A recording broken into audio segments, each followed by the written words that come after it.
Walang antivirus ang iyong Mac. Wala itong antivirus noon, ngayon, kahit kailan.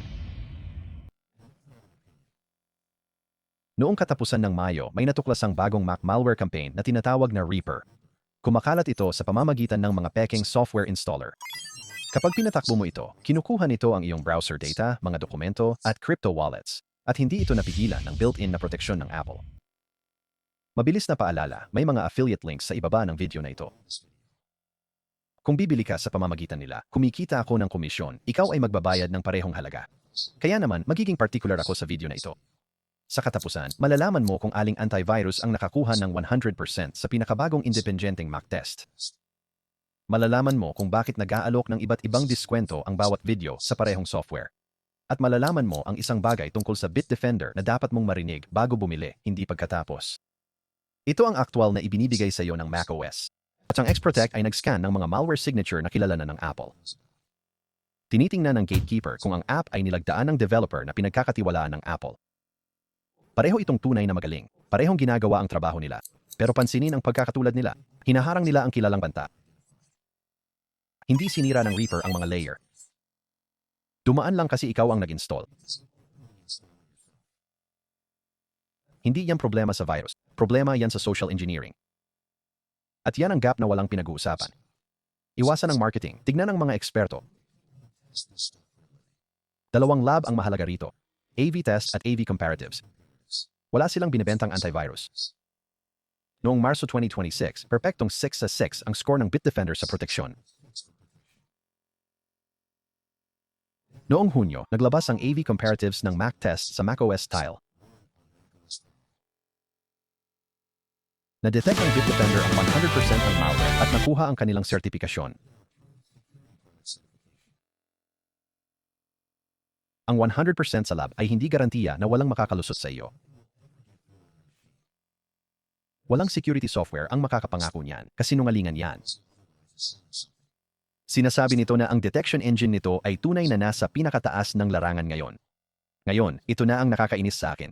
Maghanap ng Bitdefender deal at makikita mo ang 43% off, 50% off, 78, kahit 95. Parehong software, parehong linggo. Kaya alin ang totoo? Kadalasan, lahat at wala. Kasi ang porsyento ay depende sa kung aling regular na presyo ang pinili ng site bilang basehan at ang numerong iyon ay palaging nagbabago. Ang porsyento ay isang kwento. Ang halaga sa dolyar ay katotohanan.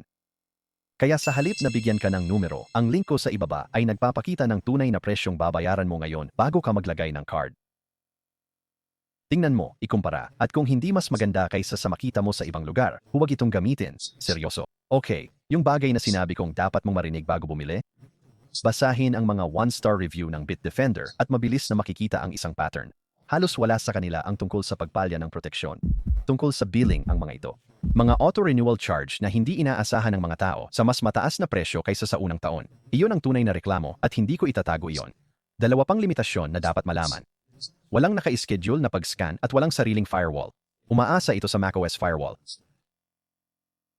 Ganito ko ito haharapin. Bilhin mo tapos agad na i-off ang auto-renew sa iyong account. Mga 30 segundo lang yon. Makukuha mo pa rin ang buong taon na binayaran mo at ikaw na ang magdedesisyon sa susunod na taon. At may 30-day money-back guarantee. Kaya ang unang buwan ay parang trial na mababawi mo pa ang pera mo. Bago tayo pumunta sa rekomendasyon, gusto ko munang balikan ang Reaper. Kasi ang paraan ng pagtatrabaho nito ang nagpapaliwanag kung para saan ang binabayaran mo. Hindi naghahak ang Reaper. Iyon ang buong punto. Nagpapakita ito ng installer na mukhang normal lang. Aaprobahin mo ito at tapos may masamang Apple script na tatakbo gamit ang pahintulot na ibinigay mo. Mula doon, browser data, mga dokumento, crypto wallets, wala na. Tahimik lang. Hindi mahuhuli ng signature scanning yan sa unang araw kasi wala pang signature noon. Ang humuhuli niyan ay ang behavior-based detection, software na nagmamasid sa ginagawa ng program, hindi sa pangalan nito. Iyon ang tunay na binibili mo. Hindi listahan ng virus, isang bantay. Kaya sino ang nangangailangan nito? Kung nagda-download ka ng software sa labas ng App Store, nag-iingat ng crypto, nagtatrabaho sa mga file ng kliyente, o nagbabahagi ng Mac sa pamilya, oo. Kung App Store apps lang ang ginagamit mo at hindi ka nagkiklik ng download links, malamang okay na ang macOS lang at mas gusto kong sabihin yan sa'yo kaysa magbenta ng hindi mo kailangan. Kaya narito ang rekomendasyon, diretso na. Para sa karamihang gumagamit ng Mac na gusto ng matibay na proteksyon ng hindi pinapabagal ang makina, Bitdefender Antivirus for Mac ang irerekomenda ko. Perfect protection score mula sa AV tests noong Marso. 100% detection mula sa AV comparatives noong Hunyo sa pinakabagong macOS. Magaan sa system resources. Mabilis matapos mag-scan kahit puno na ang drive. Hindi ito perpekto.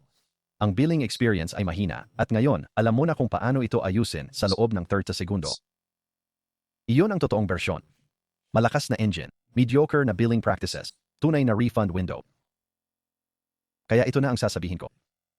Noong Mayo, tahimik na binubuksan ng Reaper ang browser data at crypto wallets sa mga Mac na may buong proteksyon ng Apple. Noong Hunyo, nahuli ng Bitdefender ang 100% ng mga sample sa isang independenteng pagsubok sa pinakabagong macOS. Ang link sa ibaba ay nagpapakita ng totoong presyo ngayon, isang numero, hindi porsyento, at may kasamang 30 araw na full refund. Ibig sabihin, maaari mo itong subukan sa iyong Mac ng isang buwan at ibabalik ang pera mo kung hindi ka sumasang-ayon sa akin. I-download ito tapos i-off ang auto-renew. 30 segundo lang at tapos ka na.